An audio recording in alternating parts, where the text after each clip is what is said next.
যে শূন্যকে কোনো সংখ্যা দিয়ে গুণ করলে কেন শূন্য হয়। তাহলে চলেন আমরা শুরু করতেছি।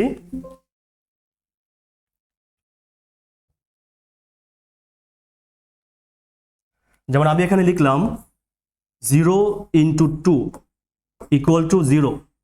তাহলে এটা কেন 0 হলো? এখন গুণের সাথে হচ্ছে আমাদের যোগের একটা খুব ভালো সম্পর্ক আছে। যেমন আমি যদি বলি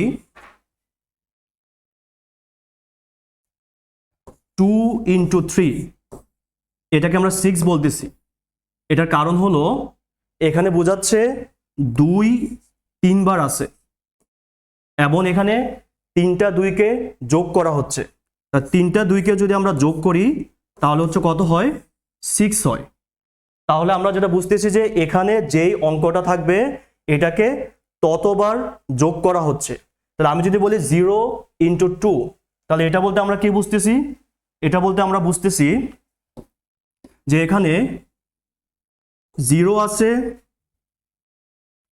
এখানে হচ্ছে আমাদের 0 আছে 2টা। তাহলে 2টা 0কে যদি আমরা যোগ করি তাহলে তো 0ই হবে। তাহলে আমরা এখান থেকে বুঝতেছি যে 0 × সামথিং, অর্থাৎ এখানে 0 ততবার থাকবে।